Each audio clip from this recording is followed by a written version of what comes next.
Olá, turminha do nono ano, o tema da prova de vocês agora é metabolismo e eu montei aqui um quadro mental para que a gente possa entender melhor esse assunto. Primeira coisa que a gente observa é que o metabolismo ele consiste em todas as reações químicas que ocorrem dentro das células dos organismos. Ou praticamente a gente pode falar que são todas as reações químicas celulares. E essas reações químicas metabólicas celulares que ocorrem num organismo vivo, elas podem ser basicamente de duas formas. Existem reações que são de anabolismo e outras reações do catabolismo.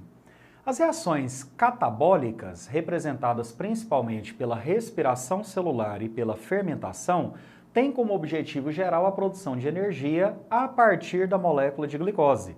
Lembra que essa molécula de glicose ela é produzida por meio de dois processos anabólicos, que seria a fotossíntese ou a quimiossíntese, Lembra daquelas bactérias que não entram em contato com a luz por serem de solo muito profundo, por exemplo? Elas têm uma alternativa de produzir o seu próprio alimento através da obtenção da energia de reações químicas inorgânicas. Seriam seres quimiosintetizantes. Porém, a maior parte da glicose disponível nas cadeias alimentares, disponível de uma forma geral no nosso planeta, provém da atividade fotossintética realizada por plantas, algas, cianobactérias. E o que ocorre? A fotossíntese utiliza como combustível o gás carbônico mais a água que uma planta, uma alga pode absorver do seu ambiente e na presença da luz ocorre a produção das moléculas de glicose, além da liberação do oxigênio.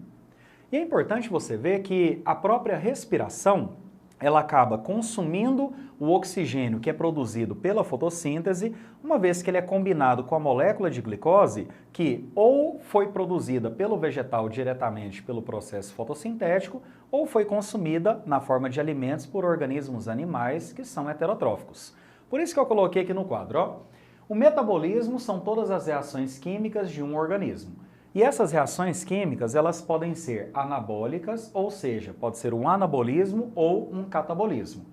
Toda reação anabólica é uma reação de síntese, ou seja, que nem ocorre na fotossíntese, onde pequenas moléculas de CO2 são reunidas juntamente com outras moléculas de água para a formação de uma molécula maior, que seria a molécula de glicose. Então, sempre em todos os casos, onde você tem a reunião de pequenas moléculas para a formação de uma molécula maior, isso é uma reação anabólica, que é o mesmo que acontece também nos músculos, Após a regeneração muscular, após um exercício físico. A tendência do músculo é aumentar justamente porque os alimentos vão ser consumidos pela musculatura a fim de regenerar o tecido que é lesionado durante a atividade física, fazendo assim o aumento da massa muscular. Por isso que substâncias que eventualmente são utilizadas para induzir um expressivo aumento da massa muscular são chamadas de substâncias anabólicas ou anabolizantes. Mas aqui a gente está tratando de anabolismos naturais, Por exemplo, coloquei aqui a fotossíntese e a quimiossíntese porque elas oferecem a energia necessária através das moléculas de glicose que são produzidas para que o organismo tenha tanto o crescimento quanto o seu desenvolvimento. Uma planta só cresce e se desenvolve muito bem quando ela tem uma quantidade boa de luz disponível no seu ambiente, de sais minerais, de água e de vários fatores que possibilitam a sua fotossíntese. Não esqueça que a fotossíntese ela é realizada a partir de organelas específicas da célula vegetal que são denominadas de cloroplastos, que por sua vez conseguem captar a energia luminosa do sol, visto que eles dispõem de moléculas de clorofila, que é o pigmento esverdeado das plantas. Agora, os organismos animais que são heterotróficos não conseguem realizar o processo fotossintético. E dessa forma, enquanto os vegetais realizam a fotossíntese e a respiração, que como você pode observar aqui, a respiração celular ela já é um tipo de catabolismo, uma reação de degradação. Ou seja, a planta produz a glicose por meio da fotossíntese, mas degrada a glicose por meio da sua respiração, uma reação de degradação para que seja feita a produção de energia a partir dessa molécula que foi produzida pela autotrofia do vegetal. No nosso caso, como eu disse, a gente tem que consumir o alimento, quase todos os nutrientes que nós ingerimos podem, no nosso organismo, serem convertidos em moléculas de glicose. E aí, dentro das nossas células, existem organelas denominadas de mitocôndrias que participam ativamente do processo de respiração, promovendo a degradação contínua dessa molécula de glicose. Como você pode observar, ali em cima eu cito, né, a equação da respiração, onde C6H12O6 é a representação da molécula de glicose, que quando combinada ao oxigênio que você respira e que deve chegar até as suas células, essa glicose ela vai sendo quebrada sucessivamente até restar dela apenas o CO2 mais a água. Lembrando que a respiração produz até 38 moléculas de ATP a partir de uma única molécula de glicose. E a fotossíntese tem uma equação muito parecida com a da respiração. Você pode observar que aquilo que é liberado pela respiração é consumido via fotossíntese, ou seja, na fotossíntese uma planta, por exemplo, pega o CO2 mais a água na presença da luz, produz a glicose, que é o C6H12O6, e libera o oxigênio, ou seja, duas importâncias desse processo fotossintético. A primeira coisa, a produção da glicose e de oxigênio, que serão utilizados na respiração celular, que tem por importância a liberação do gás carbônico mais a água, ou seja, os substratos necessários para que ocorra a fotossíntese.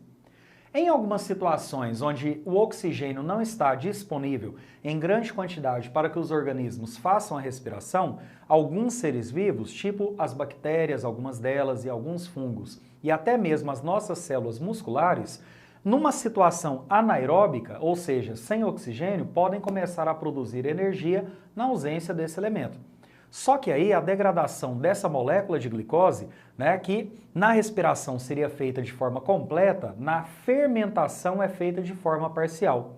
E ali eu coloquei que a fermentação, ela pode ser lática, quando é realizada por bactérias denominadas de lactobacilos, que produzem derivados do leite, tipo iogurtes, queijos, coalhadas e etc., a partir desse processo em que as bactérias consomem a molécula de glicose, produzem o ácido lático que muda a configuração do leite, dando origem a esses alimentos derivados. Agora, a fermentação também pode ser alcoólica.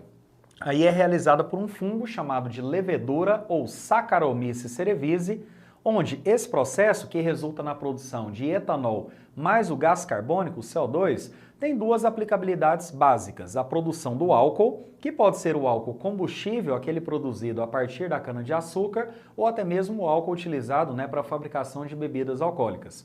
E também uma terceira importância, na verdade, né, colocando, eu tinha citado duas, mas na verdade vamos colocar três importâncias, que seria a produção do CO2, que é o objetivo de se colocar o fermento na massa de um pão, visto que o que faz a massa do pão crescer é a atividade dos fungos que estão dentro da massa, fermentando alcoolicamente a glicose dessa massa, produzindo o CO2 que faz a massa estufar. Ou seja, a fermentação alcoólica é importantíssima para esses três quesitos: produção de bebidas alcoólicas, do álcool combustível e também para a indústria de panificação, certo? Existe uma terceira forma de fermentação, chamada de fermentação acética, em que a partir da molécula de glicose será produzido o ácido acético mais o gás carbônico. Esse procedimento, a fermentação acética, pode ser utilizado na produção do vinagre, por exemplo. Não se esqueça que a fermentação é uma alternativa do organismo para ele continuar vivo caso haja falta de oxigênio no organismo. Por isso, em situações também de grande estresse muscular, quando você está fazendo uma atividade física muito intensa, quando o oxigênio, né, não é mandado da forma como ele é necessitado pelo músculo, pelo coração e pelos seus pulmões, ou seja, quando esses dois órgãos importantíssimos, coração e pulmão, não mandam a quantidade de oxigênio suficiente para que o músculo continue a contração, continue se exercitando, as células musculares podem recorrer à fermentação lática para quebrar a glicose produzindo apenas 2 ATPs. Lembra dessa diferença, porque enquanto a respiração produz 38 ATPs, a fermentação sempre 2 ATPs, né, de saldo final.